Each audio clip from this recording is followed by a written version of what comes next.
sentir em meu coração. Boa noite. Olá a todos. Eu sou emocionada. O tema da palestra de hoje é Francisco de Assis, os povos de espírito, cultura material e cultura espiritual. Bom, em primeiro lugar, eu gostaria de dizer que é muito bom estar aqui hoje. É muito bom poder, numa segunda-feira à noite, tirar algumas horas para a gente falar sobre Francisco de Assis, esse iluminado maravilhoso, e mais do que um santo, mais do que analisar Francisco pela ótica do santo, até porque ele não queria que fosse chamado santo, ele nunca quis ser santo, mas a gente poder observar Francisco como um ser humano excepcional, um ser humano incrível, um modelo viável para todos nós. Francisco é o patrono do Cruzeiro da Luz. A iniciação sacerdotal do médium aqui no Cruzeiro da Luz é através do franciscanismo. A mensagem evangélica que é passada em todos os dias de atividade do Cruzeiro da Luz é também uma mensagem franciscana. Francisco é o caminho de todos nós, médiuns, a assistência, é o caminho para Jesus. Então, Francisco faz todo sentido para nós.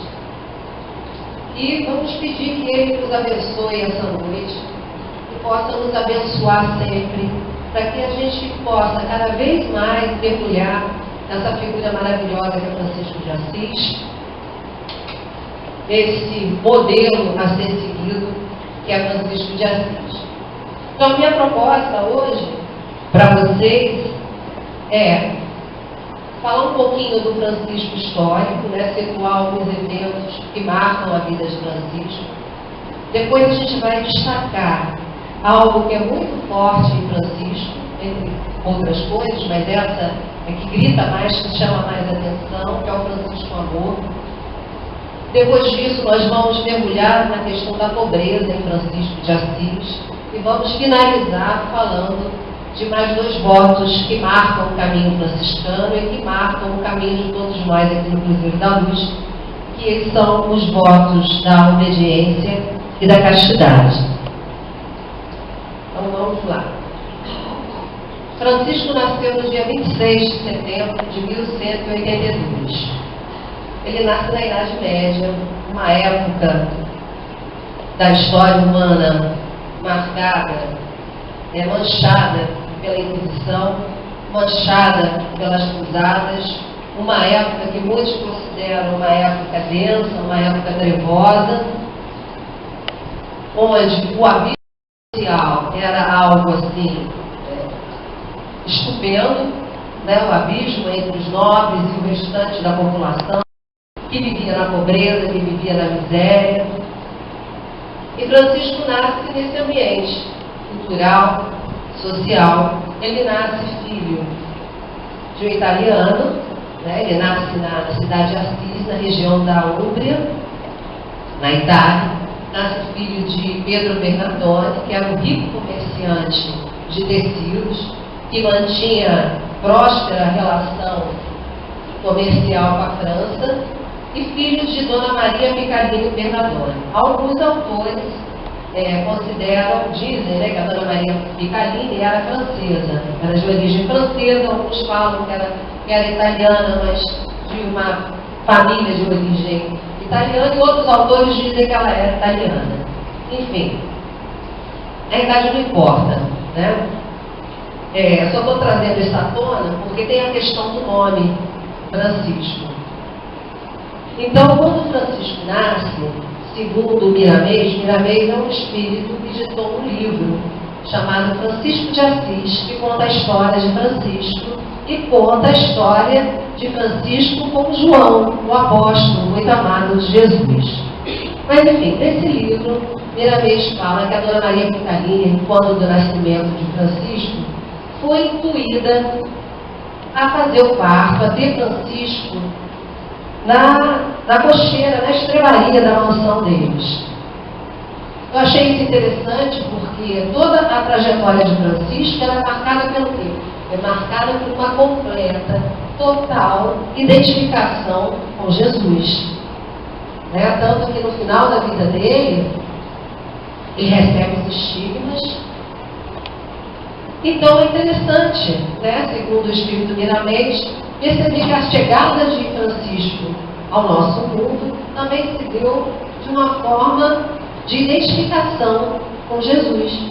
Ele nasceu também de uma forma humilde, de uma forma pobre, o que marca toda a mensagem de Jesus, né? A questão de Francisco, a questão da pobreza. Então ele nasce, segundo o Espírito Miramês, na cocheira lá da mansão dele. Quando ele nasce, o pai dele, Pedro Bernardoni, estava viajando a trabalho. Quando ele nasce, a Dona Maria Picalini dá o nome de Giovanni, ou seja, João. E quando Pedro Bernardoni retorna, né, fica enfurecido por causa de duas coisas. Né? Primeiro, por ele ter nascido numa estrebaria, imagina o filho dele nascer nessas condições. Depois, não queriam que ninguém comentasse esse fato, que era uma época em que tudo era considerado heresia, tudo era considerado, enfim, contra as leis divinas, então ele proibiu que se comentasse esse fato. E não gostou do nome também. Resolveu chamá-lo, mudou o nome de Giovanni João para Francesco, que, segundo alguns autores, significa francês em italiano, ou pequeno francês. Mas, segundo a perspectiva do Espírito Miramês, Francisco, porque Pedro Bernardoni teria sido, na época em que o apóstolo João viveu aqui na Terra, teria sido um leproso que foi curado por João, e naquele momento utilizava o nome de Pai Francisco, porque era uma forma de escapar da perseguição romana. Foram até soldados romanos que sugeriram a ele que mudasse de nome, que utilizasse o nome Francisco, porque eram soldados que se afeiçoaram a ele, queriam protegê-lo. Então, ele adota o nome de Francisco, Pai Francisco. E muitas pessoas, muitos enfermos que ele cura, o leproso teria sido Pedro Bernardoni. E na preparação da vinda de Francisco à Terra, o Pedro Bernardoni teria tido um sonho onde ele vivencia novamente toda essa encarnação dele como leproso, e vem à tona, né, do inconsciente dele, a gratidão que ele tinha por Pai Francisco por tê-lo curado. Então ele diz a si mesmo que se ele tiver um filho, ele vai dar o nome de Francisco. E assim né? Vira Francisco. E Francisco cresce como um menino normal da época dele. Rico, né? De condições. Na época, muitos jovens tinham um sonho de se tornar cavaleiro. Francisco também. Ele pensava em ser cavaleiro, em ser um grande general, e foi se formando assim, sempre uma figura piedosa, uma figura generosa, mas uma figura do meio dele. Na juventude, ele tinha muitos amigos, era um dos líderes da juventude local, era muito alegre, participava das farras, bebia, cantava, ele sempre gostou muito de cantar. Então, em 1202, aos 20 anos de idade, Assis entra em guerra com a cidade vizinha, Perúdia. E é claro, né, eles, jovens lá da região, se alistam e vão lutar para defender Assis. E ele vai. Ele vai e é preso, ele fica um ano preso. E esse período na prisão é bastante marcante para ele, né?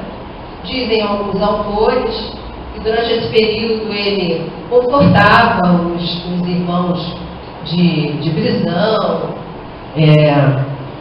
conseguia manter o espírito alegre, enfim, mas ele acabou adoecendo na prisão, e era hábito, na época, que os prisioneiros fossem mandados embora.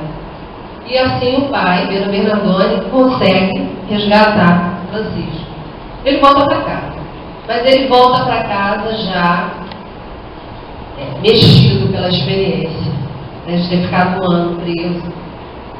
E ele já não tem mais tanta certeza se ele quer ser um cavaleiro. E o pai, como todo bom pai, percebe que o filho tem dúvidas, que o filho está diferente, que o filho está vacilando.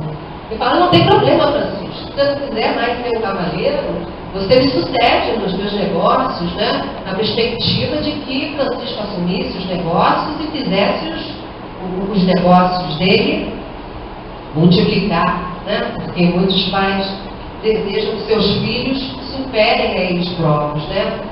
Se eu fiz isso, eu quero que meu filho faça isso e mais alguma coisa. Então, Pedro Bernardone desejava que o filho ou fosse um cavaleiro, entrasse na nobreza, ou então assumisse os negócios e fosse um grande comerciante.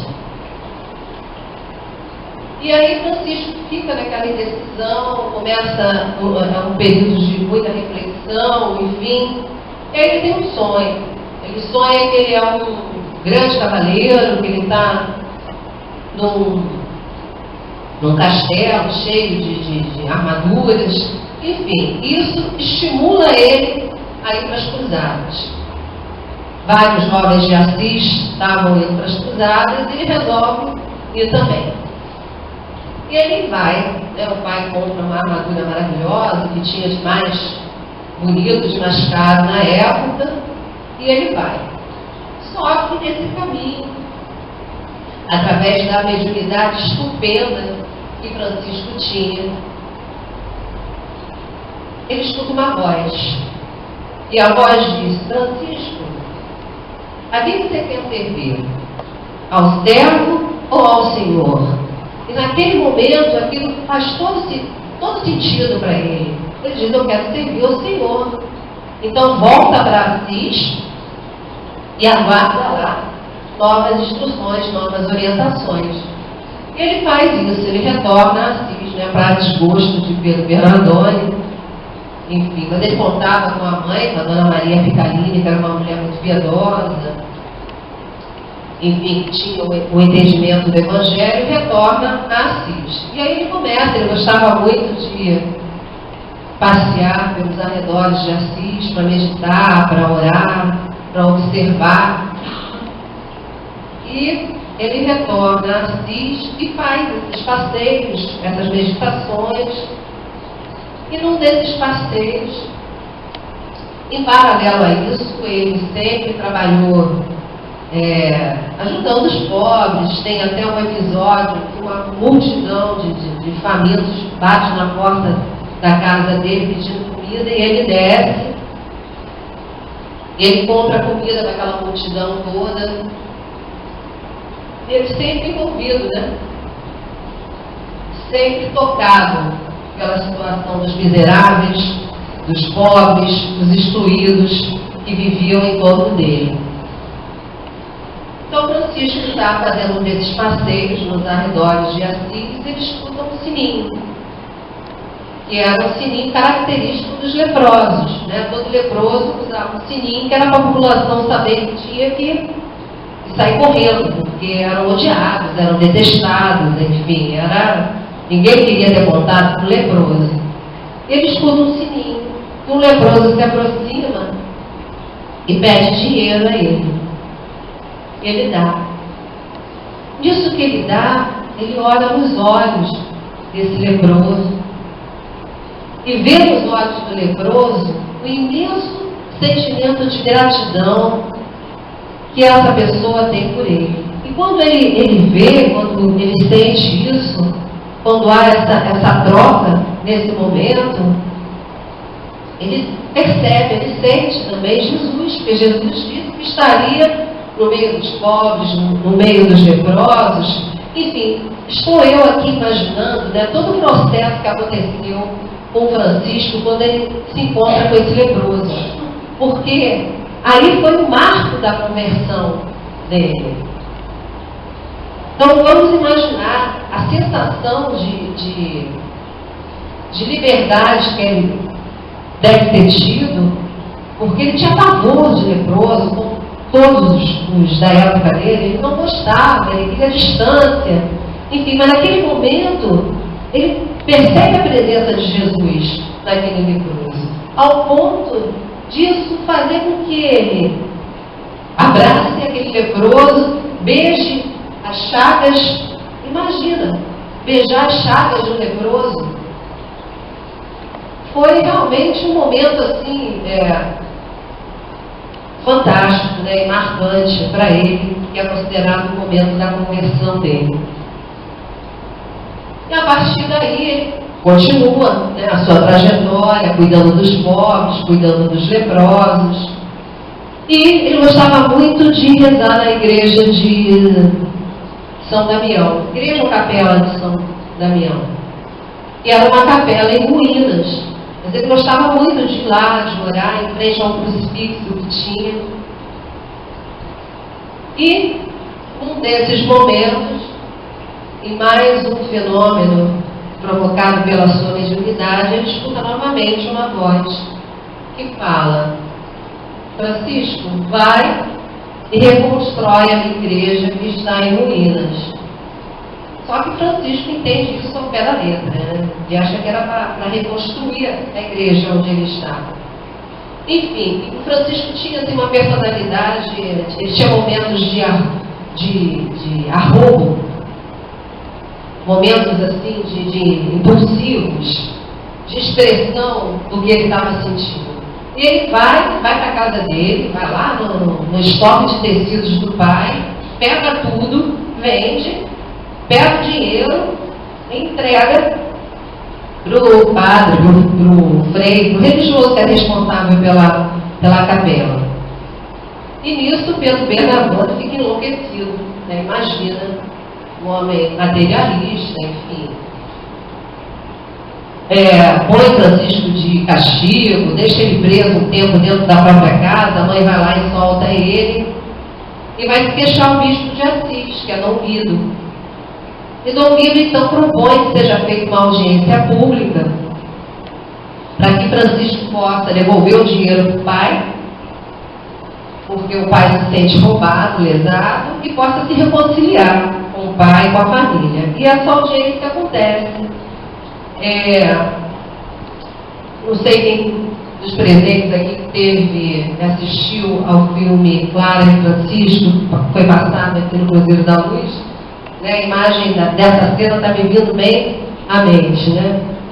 Então ele chega, ele reconhece o amor paternal do Pedro Bernardone, agradece tudo que o pai fez por ele, mas naquele momento ele assume a única paternidade que faz sentido para ele, que é a paternidade de Jesus, do Pai que está no céu, e ele abre mão de todos os seus bens materiais e num gesto simbólico, né, maravilhoso, ele se despe, fica nu na frente daquela cidade toda, na frente do pai, da mãe, num gesto, num simbolismo de ele não ter mais nada referente à matéria. A única coisa que importa para ele é o amor que ele sente por Jesus, é Jesus, a mensagem de Jesus, e a partir daí ele começa então a sua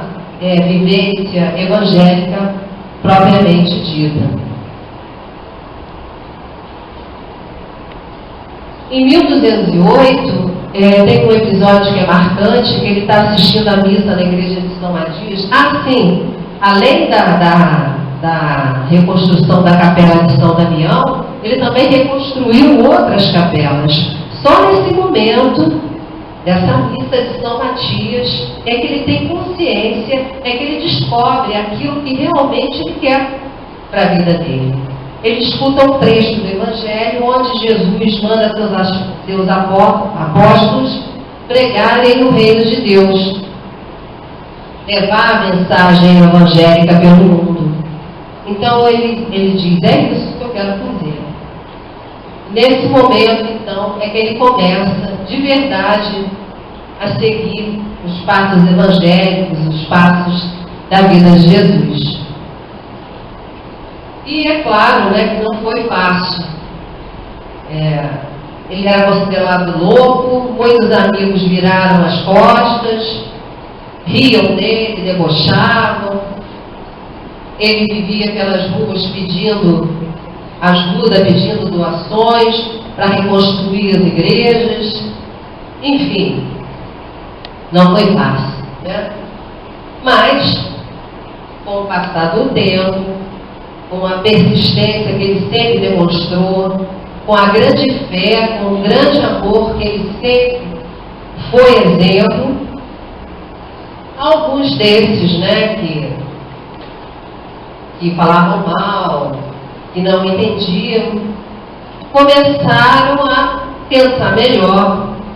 E como aconteceu com o leproso, né, de Francisco com o leproso, que odiava e de repente não, porque não foi de repente, né, foi o ápice de um processo interno de Francisco, ele passou a amar aquilo que ele detestava. Então isso também aconteceu de uma certa maneira com muitos daqueles que falavam mal de Francisco e não entendiam.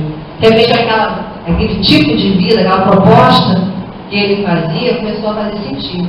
E alguns amigos, né, começam a chegar os primeiros irmãos, Bernardo de Quintavalle, que era muito rico, Pedro Catani também, e o irmão Leão, ou Frei Leão, também como é chamado, que vai ser o grande companheiro de Francisco, vai acompanhá-lo, né, até o fim da sua vida.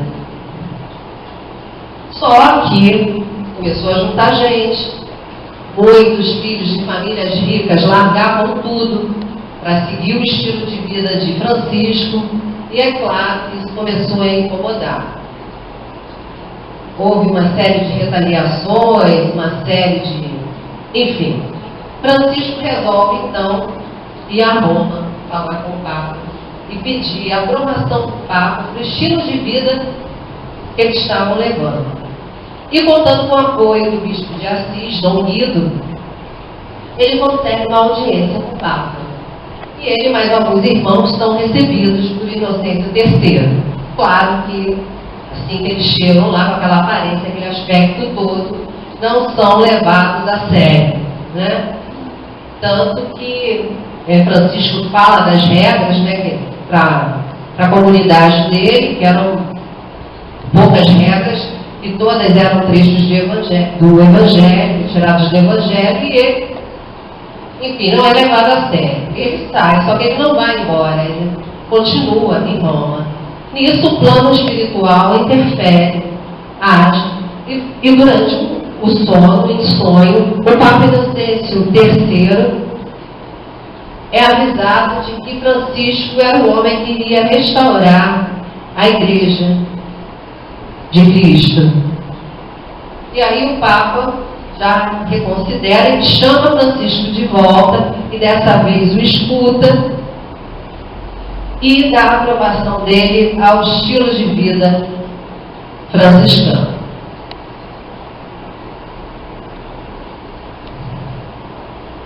Bom, na realidade, Francisco nunca quis fundar uma fraternidade, uma ordem, nada disso, né? Ele queria viver o Evangelho, era isso que interessava a ele, o resto não interessava, era a vivência do Evangelho. E aí, em 1212, né, os padres beneditinos oferecem a igreja de Santa Maria dos Anjos, na Porciúncula, que é o berço da ordem mendicante dos frades menores.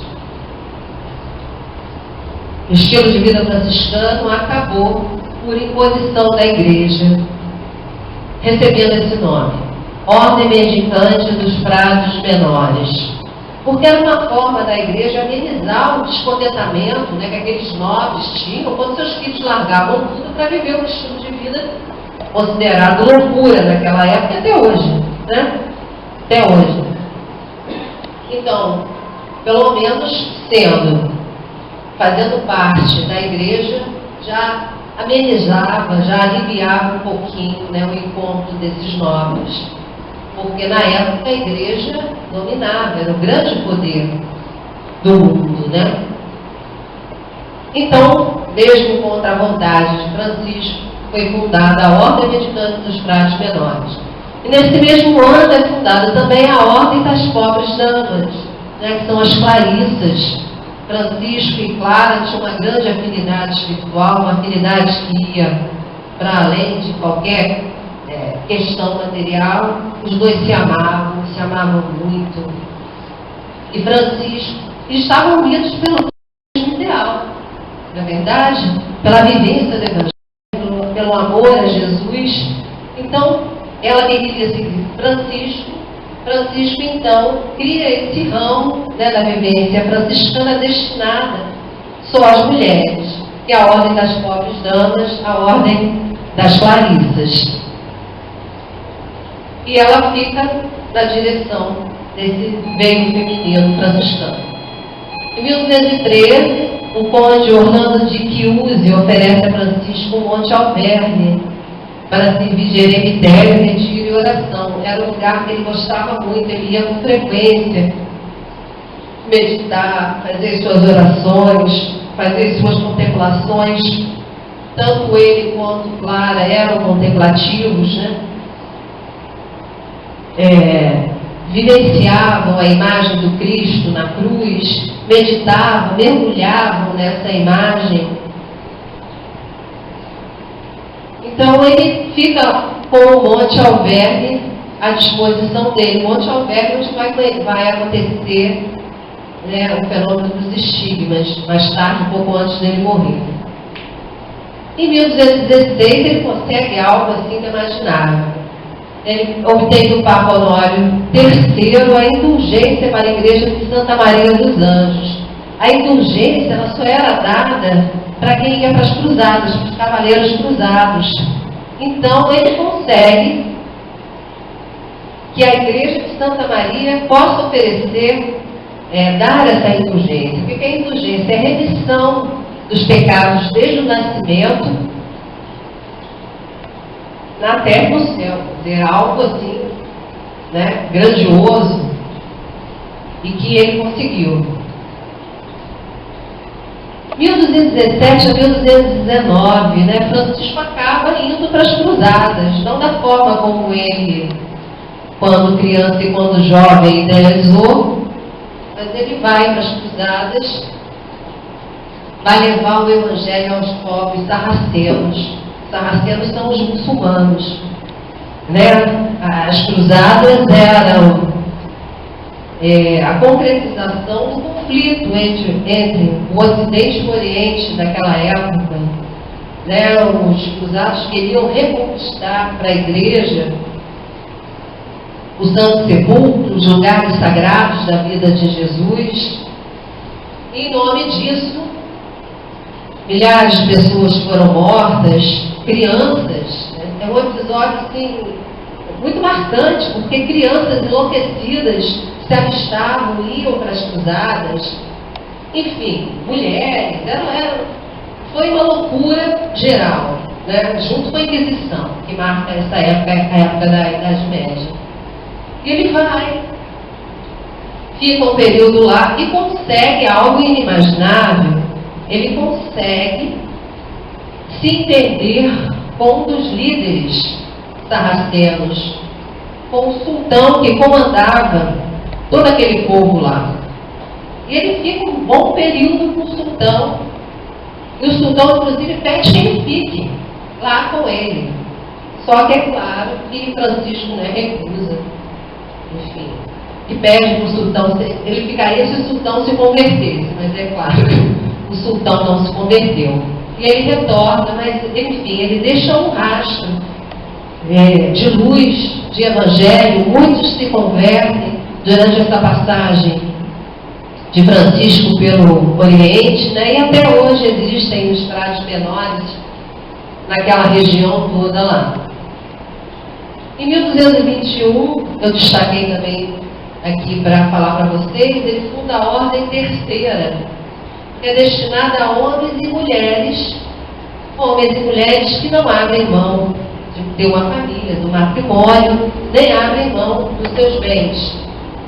mas que mesmo nessas condições podem, né, viver uma vida evangélica, uma vida norteada pelos princípios franciscanos. Inclusive dizem que no início, assim que os irmãos começaram a se juntar a Francisco, teve um que ele disse para esperar um pouquinho para abrir mão dos seus bens, né? Já lendo na alma daquele irmão que talvez aqui não fosse o caminho mais ideal para ele. E esse irmão, um tempo depois, realmente fala para Francisco que ele não consegue conter os instintos da carne, que ele estava apaixonado, que ele queria se casar. E Francisco abençoa, né, essa vida que esse irmão optou, falando para ele que poderia, óbvio, ser um excelente pai de família, baseado, né, com todo o conhecimento que ele já tinha do Evangelho, levando esse conhecimento, essa vivência para a vida familiar, para a vida social dele. Então é fundada a Ordem Terceira, né, que existe até hoje. Em 1224, Francisco de Assis, junto com o irmão Leão, retira-se para o Monte Alverno. Ele já sente a proximidade da morte, ele está quase cego. Essa cegueira foi provocada por causa desse período que ele teve lá no Oriente. A luminosidade do deserto, aquela coisa toda afetou a vista dele. E muito mente, né? Porque Francisco fazia jejuns prolongados, não tinha tempo ruim para ele ia para cá, ele ia para lá. A vida dele foi marcada sempre pelo trabalho, pelo servir, né, ao próximo, por servir a Jesus. Então, o corpo acabou se ressentindo. Aquele período que ele teve na prisão também, ele enfraqueceu um pouquinho, né, o organismo dele. Enfim, ele já estava doente aí. E no Monte Alverne, né, o irmão, ele foi para uma caverna, ficava lá, em retiro, em meditação, e o irmão Leão do lado de fora. E dizem, né, que o irmão Leão presenciava fenômenos mediúnicos, assim, incríveis, né? Imagina, incríveis para ele, na época, então, via Francisco levitando, via luzes, ouvia vozes. E, num determinado momento, Francisco pede a Jesus, porque ele se comunicava com Jesus, né? Jesus conversava com ele, pede a Jesus para sentir no corpo e na alma a mesma dor e o mesmo amor que Jesus sentiu quando foi crucificado. E, claro, né, para esse discípulo muito amado, Jesus concede essa graça. E aí acontece o fenômeno dos estigmas, né, que aconteceu também com o Padre Pio, muito tempo depois. E ele, sentindo a proximidade da morte, pede para retornar à igreja de Santa Maria, na Porciúncula, para poder fazer a passagem dele junto com os irmãos queridos, né? Ele dita o seu testamento, que está disponível para qualquer um, há livros, né, que falam sobre isso, e compõe o Cântico do Sol, o Cântico da Criatura. Em 1226, no dia 3 de outubro, morre Francisco de Assis. Na verdade, ele não morre, né?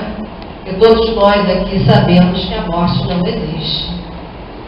O que existe é a vida sempre, a vida única.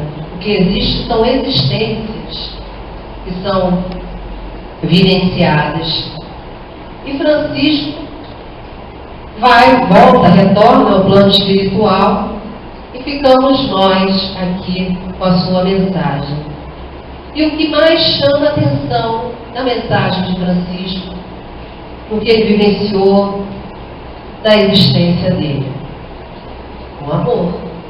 Um amor louco, grandioso. Ele não teve medo de amar. Ou se teve, ele foi adiante mesmo assim. Esse amor imenso por Jesus, ao ponto de querer se identificar com a vida de Jesus em todos os seus aspectos, esse amor, essa figura que é um farol para nós médicos, para vocês da assistência, que é um caminho, não é verdade?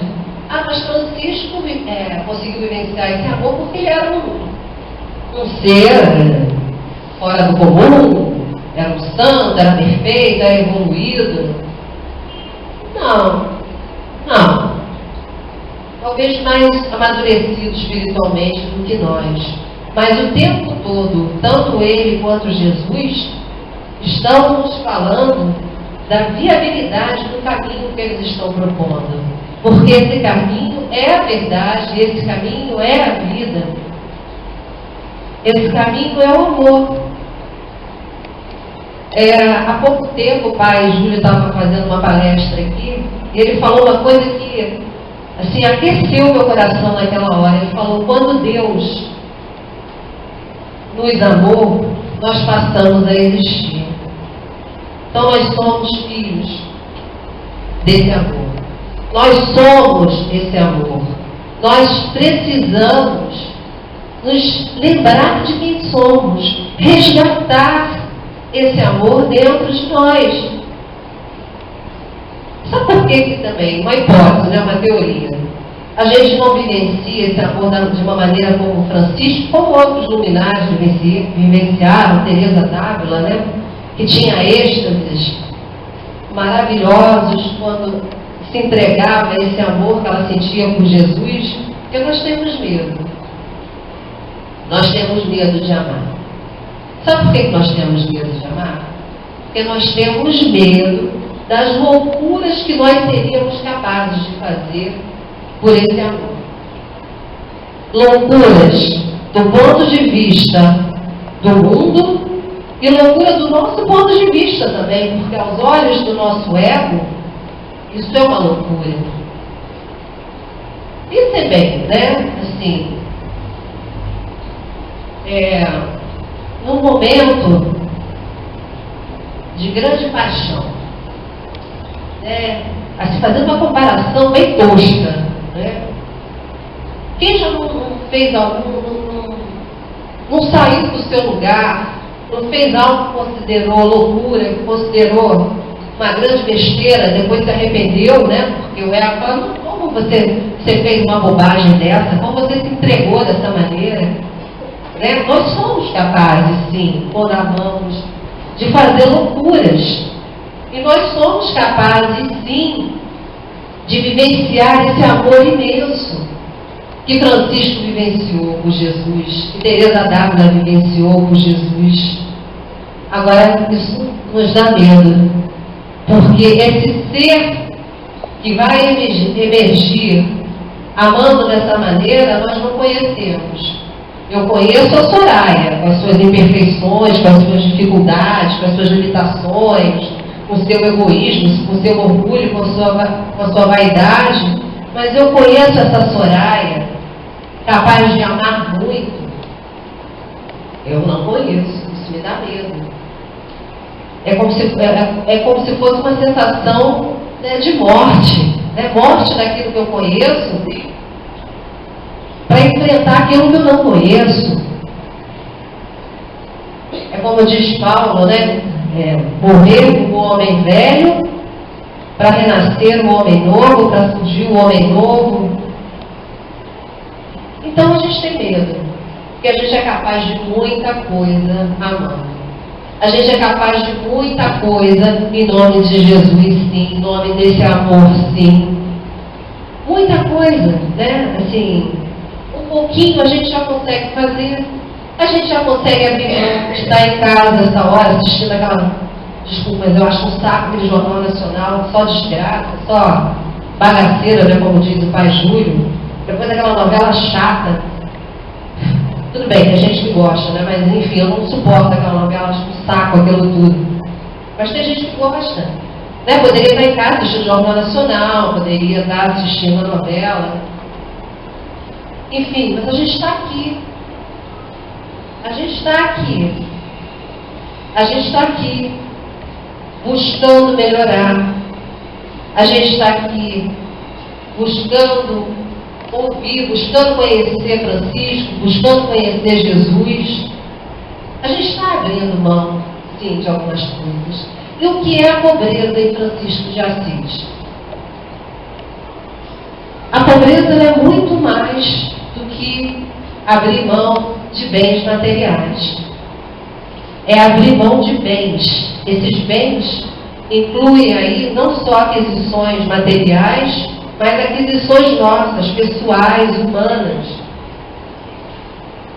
Ele está falando, ele está nos chamando a atenção para o desapego. Para saber que tudo passa. Como diz a música, tudo é do Pai. Nada nos pertence. E realmente nada nos pertence. Daqui a pouco a gente morre. Quando a gente morre, a gente leva alguma coisa? A gente leva marido, leva filho, leva neto, leva esposa, leva casa, leva carro, leva título, diploma, emprego. A gente leva alguma coisa dessas? A gente não leva nada disso. O que a gente leva são as nossas aquisições pessoais, as nossas aquisições espirituais, aquilo que a gente conseguiu criar, porque nós somos co-criadores junto com Deus. O tempo todo a gente está criando, o tempo todo a gente está gerando, o tempo todo a gente está interferindo, redesenhando a nossa realidade, a nossa existência. Então, o que Francisco está querendo dizer com a pobreza é uma pobreza espiritual, é uma pobreza de vivência evangélica. Mas por que ele viveu a pobreza também de maneira radical, não quis saber de nada? Como uma maneira de nos chamar a atenção. Ele realmente não precisava, o amor dele por Jesus, o entendimento dele da vida, o entendimento dele espiritual, do mundo, de tudo que realmente importava, de tudo que realmente fazia sentido, já ia além disso. Ele não precisava, ele já tinha tudo, ele não precisava de nada do mundo, porque ele já tinha tudo. Para ele Jesus era tudo. Então ele nos dá esse exemplo para que, inspirados nesse exemplo, a gente possa também pôr um pouquinho de nós. O médium do Cruzeiro da Luz, vocês da assistência, em nenhum momento é pedido que a gente abra mão do que a gente tem. O que é pedido que a gente possa fazer uma caminhada à luz de Francisco de Assis, que nos leva a Jesus, e que esse desapego a essas questões todas, né, de bens, de família, a gente faz isso, né? A gente abre mão nos sábados, abre mão nas quintas-feiras para estar aqui. Então a gente vivencia um pouquinho isso, mas que a gente possa vivenciar cada vez mais, com mais equilíbrio espiritual, com mais maturidade, esse desapego em nome desse amor, em nome de Jesus, sendo guiados, sendo orientados por Francisco de Assis. Então, essa pobreza... Tem um episódio que Francisco está reunido com os freios dele, e cada freio começa a fazer uma pergunta, levar uma questão para Francisco. Eu estava lendo esse trecho, eu me lembrei dos nossos encontros aqui com o seu Malandrinho, né? A gente leva as nossas questões e ele responde sempre daquela maneira magnífica. Mas um frei chegou para Francisco e perguntou, que foi uma pergunta que eu também me fiz enquanto lia sobre Francisco de Assis, estudava para conseguir passar um pouquinho aqui para vocês. Afinal, o que é essa pobreza, né, que chama tanta atenção em Francisco de Assis? E Francisco responde para esse frei, chamado Frei Gil. Ele responde que é uma forma, né, de chamar a atenção das pessoas para esse desapego, para esse desprendimento, para que elas possam se doar um pouquinho. E significa, a pobreza para ele significa felicidade espiritual. A mensagem de Francisco também era uma mensagem alegre. Ele era um homem alegre, ele gostava de cantar. E realmente, vamos parar e pensar que tinha motivo para ser feliz? Ele vivia leve, sem o fardo de ter que ter. Nessa sociedade que a gente vive, que a gente tem que ter um carro assim, a gente tem que ter uma casa assim, a gente tem que ter uma roupa assada, nossos filhos têm que ter. A gente vive debaixo desse jugo. E a gente mesmo, né, puxa o freio de mão no sentido de pensar diferente, porque pensar diferente é o que eu falei antes, é o desconhecido, é estranho. Né? Eu não me reconheço assim, eu me reconheço assim, querendo ter, enfim. Então, Francisco fala dessa felicidade espiritual, que é a pobreza que ele propõe. Né? Agora, contemporaneamente, a gente tem o pessoal da Toca de Assis. Vocês já ouviram falar da Toca de Assis? Então, são jovens, bem jovens, né, que largam tudo, largam família, enfim, sonhos de carreira, de profissão, de diploma, e vão viver o estilo de vida de Francisco de Assis. Você já estava lendo uma reportagem sobre isso, muitas mães, né, que no primeiro momento ficaram enlouquecidas, como meu filho vai viver dessa maneira, né? E a gente entende, né, enfim, é natural. Mas estão lá, homens e mulheres, jovens homens, jovens mulheres, vivendo de uma maneira enfática a proposta de Francisco de Assis. Porque isso faz sentido para eles. Né? Para o resto do mundo pode parecer uma loucura, mas para eles faz sentido.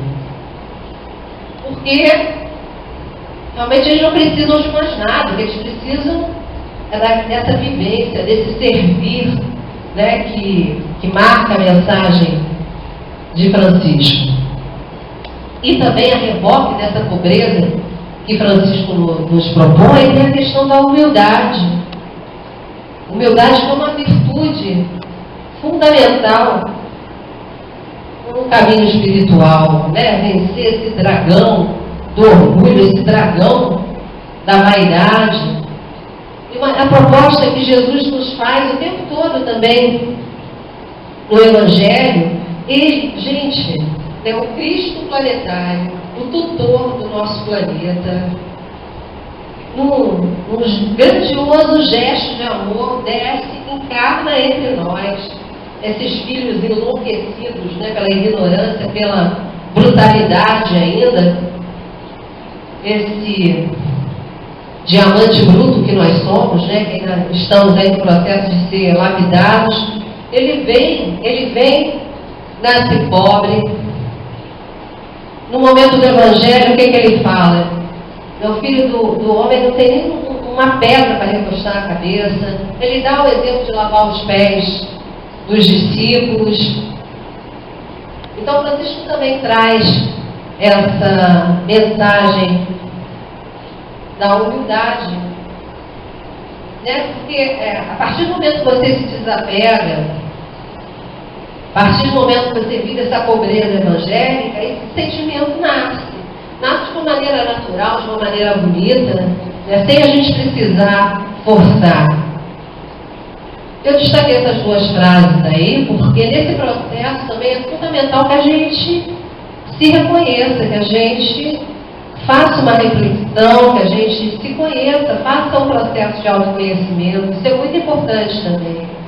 Porque a partir do momento que você se conhece, que você se sabe, que você se sente, você sabe que você realmente não vai né? Você tem muitos defeitos. A gente vale muita coisa, claro que a gente vale, né? Mas nesse momento que a gente está, a gente é cheio de defeitos, é cheio de imperfeições, enfim. Então, como sentir orgulho? Né? Só sente orgulho é aquele que foge de si mesmo, que foge de se encarar. Porque aquela pessoa que se encara se reconhece como cheia de imperfeições, como em processo, em construção, né? Precisando melhorar muitas coisas.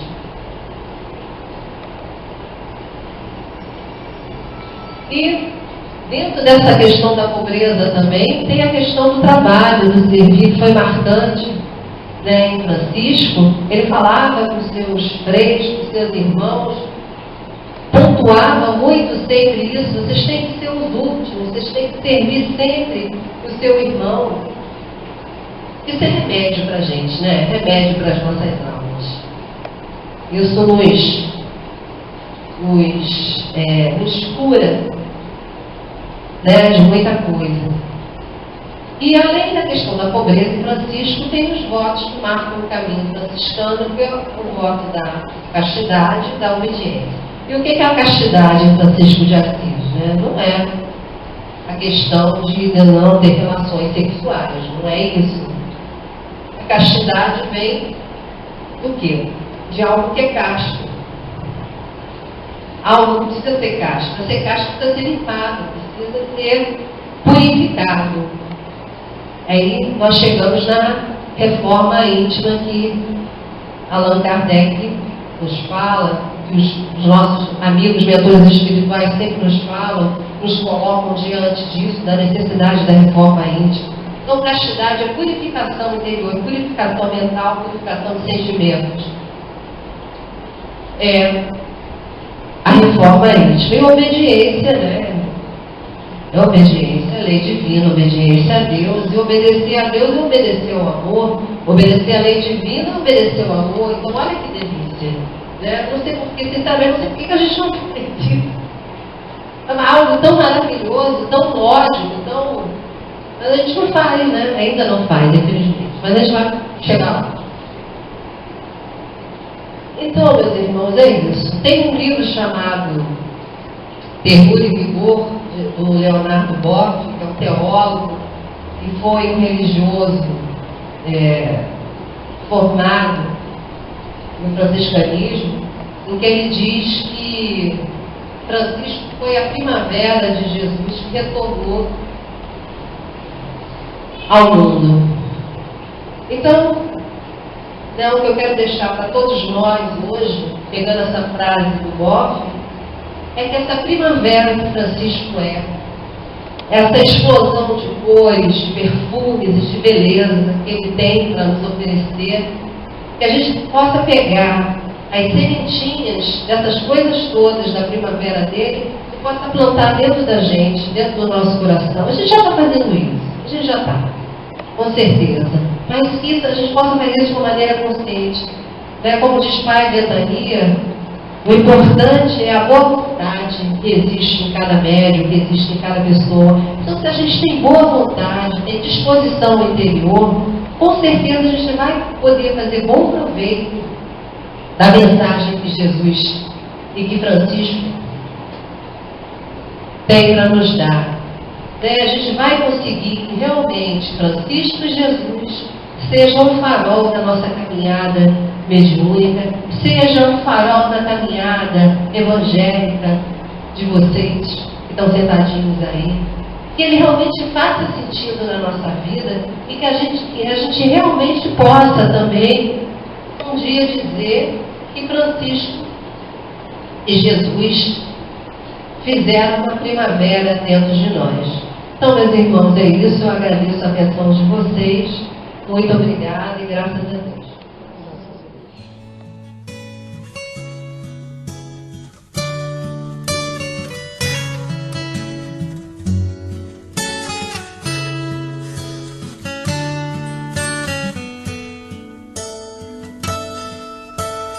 Doce é sentir em meu coração, humildemente vai nascendo amor.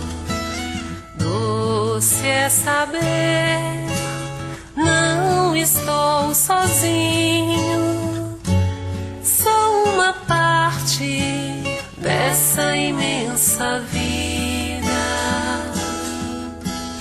Que generosa reluz em torno a mim, imenso dom do teu amor sem fim.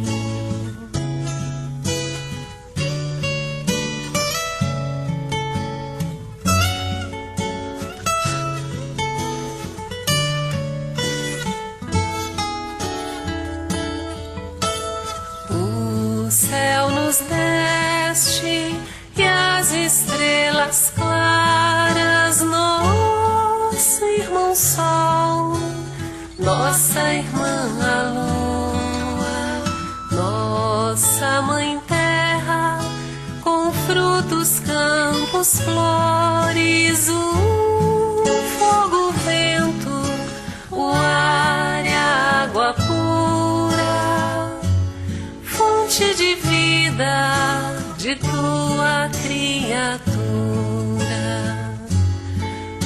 imenso dom do teu amor sem fim, imenso dom do teu amor sem fim. O céu nos deste e as estrelas claras, nosso irmão Sol, nossa irmã a Lua, nossa mãe Terra, com frutos, campos, flores, o fogo, o vento, o ar e a água pura, fonte de vida de tua criatura, imenso dom do teu amor sem fim, imenso dom do teu amor sem fim.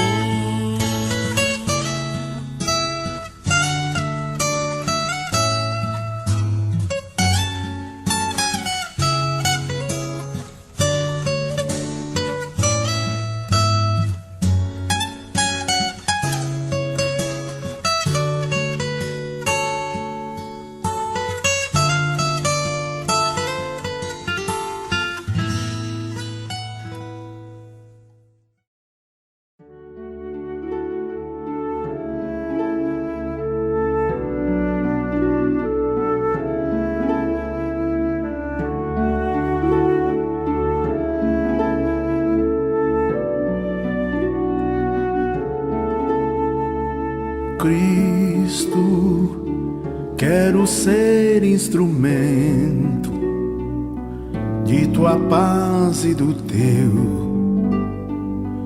infinito amor. Onde houver ódio ou rancor, que eu leve a concórdia, que eu leve o amor. Onde a ofensa que dói, que eu leve o perdão. Onde houver a discórdia, que eu leve a união.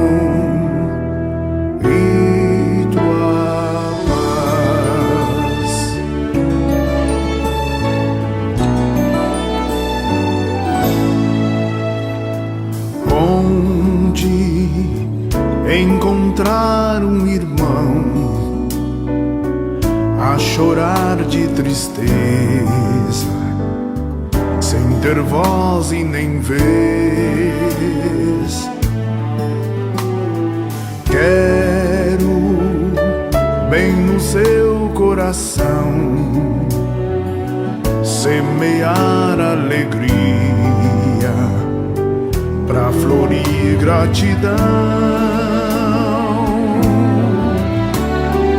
Onde a ofensa que dói, que eu leve o perdão.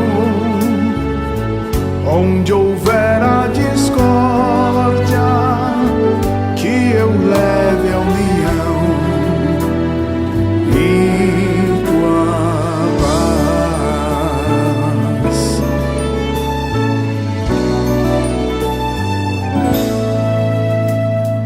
Mestre, que eu saiba amar, compreender, consolar e dar sem receber. Quero sempre mais perdoar, trabalhar na conquista e vitória da paz.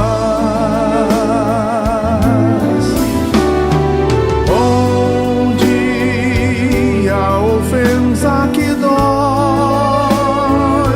que eu leve o perdão.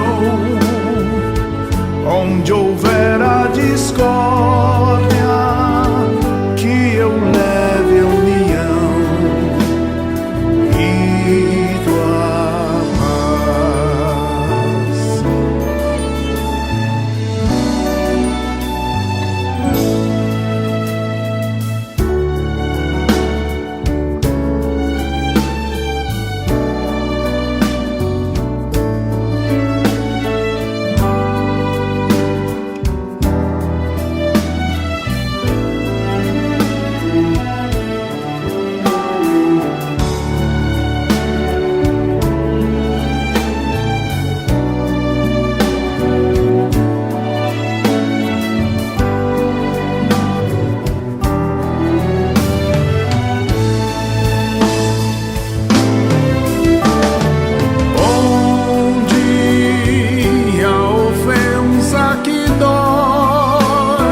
perdão.